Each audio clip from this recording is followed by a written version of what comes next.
Yeah, my camera is way better than yours. You see how with a little bit of extra lighting, my room looks way better with lighting, huh? I guess so.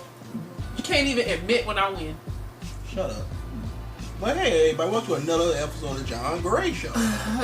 This is not your channel. You don't announce things over here. Like, you don't say, like, you in my house, you my guest.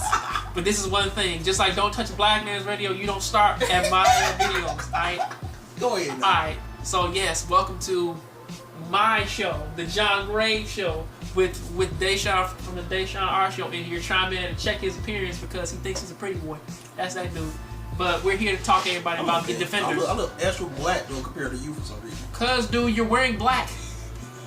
Oh no, you know, like it's less lighting where I'm at. And also I got the computer screen. You know, but the Defenders. Oh man, you know, I did not watch Devil, and I didn't know what to expect when it came to Matt. And then when I get to meet this guy, I just sit back like. The first 4 episodes. First 4, like, bruh. 1 and 2. You annoying as hell. 1 and 2 weren't that bad, actually. I gotta watch 1 and 2. I was happy to see Jessica Jones in there. Cause they had one shot of her ass in episode 2, which won a book sale. We like that pale ass woman. Yeah, I know, and she got a little booty, but you cannot stop looking at it. It's just alluring and just pulling you to it. Like, damn. I like that lady. But what I was going to say about Matt, though, was that in the first 2 episodes, since I did watch Daredevil, he's not that bad in this. You know, technically, he's actually pretty okay. Like, he's well-mannered. He's really good at his job. You know, like, he actually kind of gives this kid in a wheelchair the perfect advice for when you're handicapped, you know, because he's blind. So, again, it's like, well, yeah, they're going to tell you not to be angry. They're going to tell you all this other stuff. But, yeah, like, this is just the first thing you got to get over. You know, you won the case, but you're not gonna walk again. So you might as well just make the best of it.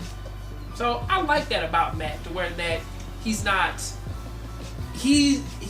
that asshole who basically gave up on his friends and ducked out upon his job, and was following this ex-girlfriend around to fight crime and whatnot. He's actually a pretty cool guy in this until episode 3 and 4 happen. Then that's when he comes back into being an asshole. He don't want to get in it. He don't want to lay his car on the table. He want to help people. He want to do everything on his own. Yeah, well, I see where he's coming from. You know, I gotta keep my identity secret because you know, like they're not gonna do this. But then I'm not sure if this is the writing thing, or the realization of the characters, but it's. Danny knows who the Hand is.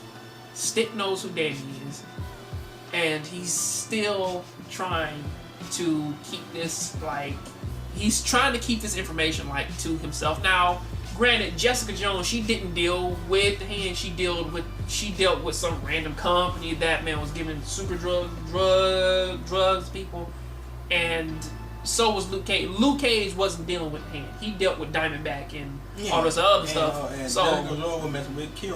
So I mean, it's like stuff that didn't have anything to do with what Danny and Matt are dealing with. So I understand why they're a bit skeptical, but I keep bringing it back to this fucking point, and it's that if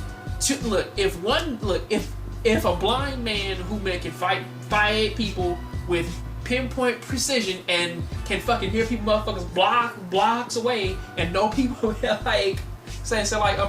they can hear actions through fucking walls and shit, and Danny Rand can make his fists glow. He got a fist glowing. The way he hit Luke Cage in the face, that shit was funny.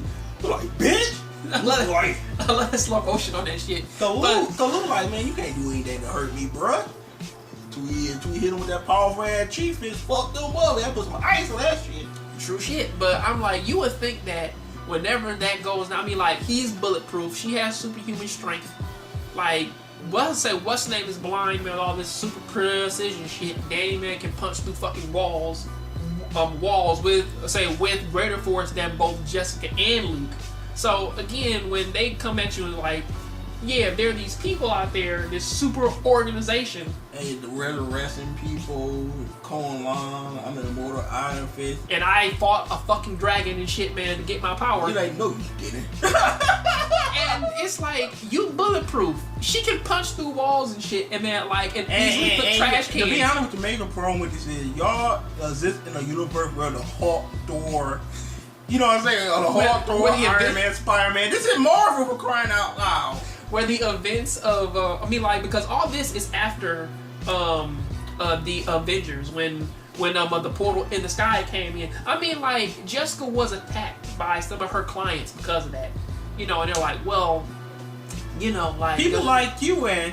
Like, but bitch, I didn't do anything, though. Yeah, I know, but, like, that's just kind of the thing there. But basically the whole story plot of this, of the first 4 episodes of The Defenders is basically the 5 fingers of the hand. Who are they? You got the African man who's doing things in who is doing things in Harlem and getting young guys killed, and that's kind of what's going down. Apparently, Sigourney Weaver, she owns this other company that organizes under the hand, and Madame Gao is under her. And of course, we meet this super assassin, the Japanese guy. In this case, I think his name is Murakami. You know, so he's basically they each hold like a certain thing. Sigourney Weaver is the leader. Sawade, he's the gun runner, or the one who does the weapons. Madame Gao does drugs and everything. Right. And I think Murakami, he does he's the assassin, like he's the muscle. Because they were like, well, yeah, when they get back together, it's gonna be bad, you know. But then there's also this other thing too of, I think they mentioned that Bakudo was gonna be back, like at the end of the 4th episode. It was like, yeah, like Bakudo was also in that, so expect to see him again too. Yeah, because you actually look at him like, it's on that people escape. True. Easy. It does kind of make me worried though, because I was thinking about, you remember how Harold was resurrected? It's weird to me how that in this one they're talking about resources and everything, and that they used up all the resources to bring back Elektra. But then, well, this is the first 4 episodes. By the way. They don't see that in the title too. I know you're gonna label. Well, yeah, I know. Just in case, man, like if they're not, you know, paying too much attention, they're trying to like, well, how come you're not talking about 5, 6, 7, 8? But yeah, we do that separate. It'll be cluttered. You put all 8 of them in the same video. True shit. I mean, like we're skimming over a lot of shit already. You know, some conversations and everything. But for what killed me though was that when World War supposedly killed Harold and dumped his body, Harold just came back. Like, just give it some time, he'll just wake back up and he'll just come right back to life. Unless you chop one of their heads. Or how Harold died, he fell off that thing and it crushed his whole head. So, because I think they said he fell head first into the ground, so smashed his whole damn head, you know. So he wasn't coming back. But I think for this one, I'm not sure if it's because that a lot of them are old, or the fact that they've been resurrected too many times, but they're really on the resource thing of them trying to come back to life and everything and stuff like that, you know. Yeah, we kind of escaped, you know. Which is true, but for this one, it seems as though it's like that the resurrection thing is more or less on the fact of either that they've done it too many times, or that they're just too old to do it, or it takes more resources for their bodies to constantly keep regenerating, like how Harold's did, you know, because he got stabbed and dumped into a lake and just, oh, I'm fine, pop back up. They ain't who he was for a second. I can snap right back out of it, you know. But he was kind of crazy, after that first death. I mean, after the second death. But still, you know, he's still a good ass actor. And you know, Jessica's wrong at first. She just had nothing to do with it. Well, this is Jessica. You know what I'm saying? Stick like shut up and sit down. I like Stick. Like motherfucker, what now? Storm clean out of there. But with a little bit of investigative leisure, she did come back. Yeah, with a damn car to Elektra. Hit her with a fucking car. Yeah. And they decided to stay together and work together. Oh yeah.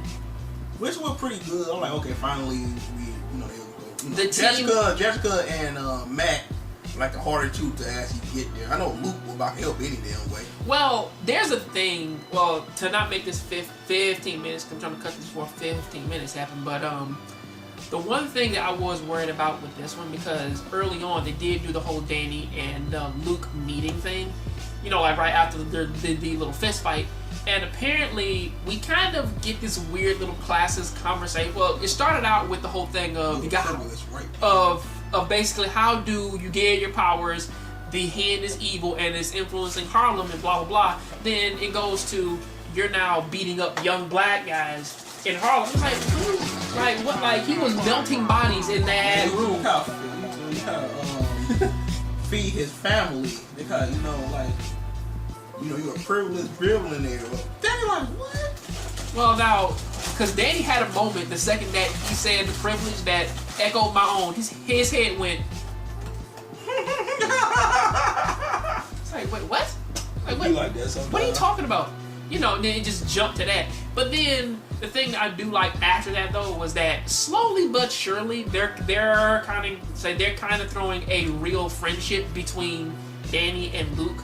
Whereas that they're sharing food and everything, and like when they they're both more concerned about each other. Like when Danny went up there and he was fighting the hand in the office, Luke was the first one to come in. He helped him out, and oddly enough, they were working together really well. It's like they're shooting at them. He ducks behind Luke, and once they're done shooting, he jumps out and beats their ass. So it's perfect. I like it.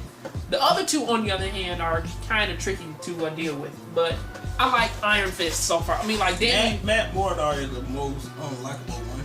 Well, only because he's kind of trying to say, I'm trying to distance myself. I can't be a part of that. I'm trying to do the right thing. I get the feeling though is that is that Foggy and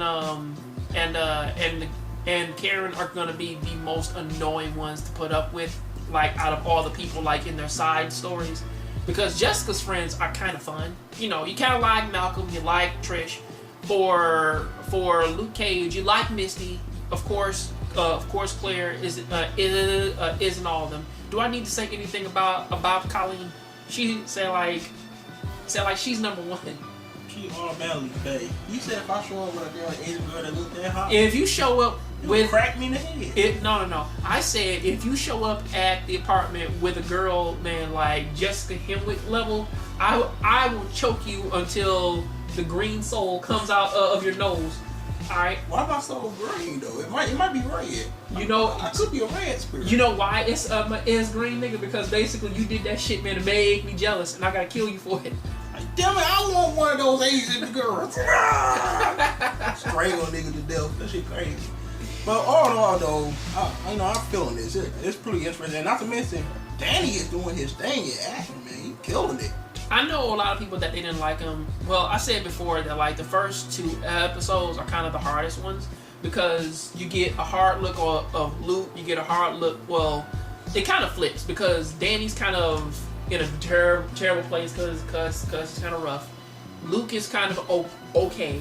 Jessica's Jessica, so that's just how she is. She's being way more ambivalent now. And Matt is okay. But then once you get to episode 3 and 4, that's when shit flips. That's when I like Danny more, and I like Matt less. I still like Jessica, and Luke is getting better. So it's kind of like a spectrum. It's like Danny and Matt are here, and Luke and Jessica are in the middle. But then when episode 3 hit, it just flipped. It was like, fuck that dude. I like this one. Like that, but that cut this short though.